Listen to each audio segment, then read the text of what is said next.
Hello friends, एक और नई कहानी के साथ। मेरे ज्यादातर मित्र विदेश चले गए कमाने, जिसकी वजह से आज उनके बीवी बच्चे असाधारण जिंदगी जी रहे हैं और एक मैं हूँ जो अति साधारण ढंग से भी नहीं जी पा रहा हूँ। सोच रहा हूँ कि मैं भी इंडिया से बाहर जाकर कहीं नौकरी कर लूँ, जिससे तुम लोग भी बड़े से आलीशान घर में रह सको, बड़ी गाड़ी में चढ़ सको। विकास ने वेदई से कहा, जिसे सुनकर वह सकते में आ गई। थोड़ी देर चुप रहने के बाद वह बोली, ये क्या फितूर चल रहा है तुम्हारे दिमाग में? कोई जरूरत नहीं है कहीं जाने की। मैंने या मेरे बेटे ने कभी कोई ऐसी फरमाइश की जो तुम्हारे दायरे के बाहर हो या जो तुम पूरा ना कर सको? हम लोग जो भी हैं, जिस हाल में हैं, बिल्कुल खुश हैं। हमें कोई शिकायत नहीं है जिंदगी से, अपने रहन सहन से। कोई चाहे जैसे भी रहे, मगर हम ऐसे ही ठीक हैं, वह बोली। जरूर, विकास ने जवाब दिया और मन ही मन सोचने लगा कि मैं भी कैसा पिता हूँ और कैसा पति हूँ, जो अपने परिवार को जीवन की समुचित सुख सुविधा भी मुहैया नहीं करा पा रहा हूँ। अगर मुझे यहाँ का तिगुना या चौगुना पैसा मिलता है तो फिर तो मेरा जाना ही सही होगा।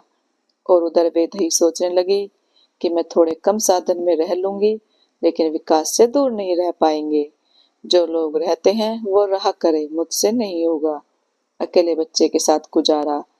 कुछ दिन घर में शांति छाई रही, इस विषय पर कोई बातचीत नहीं होती थी। फिर एक दिन विकास ने ऑफिस से आने पर सिंगापुर जाने की बात कही और वेदई को वहां जाने का टिकट वीजा सब दिखाया और बोला, देखो जरा ठंडे दिमाग से सोचो, मुझे यहाँ से चौगुना पैसा मिलेगा और फिर कमाने की भी एक उम्र होती है। सब कुछ ठीक हो जाएगा। शाश्वत भी औरों के बच्चों की तरह सबसे बड़े स्कूल में पढ़ेगा। एक गाड़ी खरीद लेंगे, ड्राइवर रहेगा कहीं आने जाने के लिए, जिससे मेरी कमी उतनी नहीं खलेगी। मैं सब व्यवस्था कर दूंगा तुम लोगों के लिए, विकास ने समझाते हुए कहा।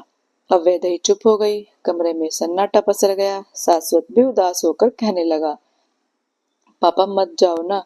मेरे दोस्त कहते हैं कि तू कितना लक्की है जो तेरे पापा तेरे पास हैं। एक हम लोग हैं जो कोई भी बात अपने पापा से शेयर नहीं कर सकते। तब मैं सोचता हूँ कि क्या ये सही कह रहे हैं। यही कहते हुए उस अबोध बच्चे की आंखें भर आई। वेदई कहने लगी, भले ही कितना पैसा कमा लो, पर क्या अपने बच्चे को बड़ा होता देख पाने का सुख मिल पाएगा तुम्हें? क्या आदमी की कमी पैसों से पूरी हो सकेगी? और तो और क्या तुम्हारा मन लगेगा हमारे बिना? चलो मान लेते हैं कि तुम रह लोगे, लेकिन हम तो नहीं रह पाएंगे तुम्हारे बिना। इतना कहते वेदई की आंखों से आंसू का सैलाब उमड़ आया, जैसे शब्द विहीन भावों की सुनामी आ गई हो। टैक्सी आ गई, लगेज रखा गया। वेदई और शाश्वत को गले लगाकर जाते समय अंत विकास की सब्र का बंध टूट गया। प्लीज तुम लोग चुप हो जाओ, वरना मैं आसानी से नहीं जा पाऊंगा। मेरा मन तो यहीं रहेगा, बस शरीर से जा रहा हूँ। और गाड़ी एयरपोर्ट के लिए चल पड़ी। रास्ते में ड्राइवर ने कहा, सर आप पहली बार जा रहे हैं क्या? उसने सिर हिला दिया। उसने आगे फिर कहा, बुरा मत मानिएगा सर, मैं भी 7 साल रहा हूँ दुबई में। बड़ा कठिन है अपने परिवार से दूर रहना। वहाँ के लोग हमें मजदूरों की नजर से देखते हैं, जो केवल पैसा कमाने के लिए आते हैं। यही नहीं, गुजरे इन सालों में अपने बच्चे को बड़ा होते भी नहीं देख पाए। असली स्वर्ग तो यही है, अपने देश में। निर्धन होते हुए भी धनवान है, परिवार के साथ अपनों के बीच। न जाने क्या क्या बोलता रहा।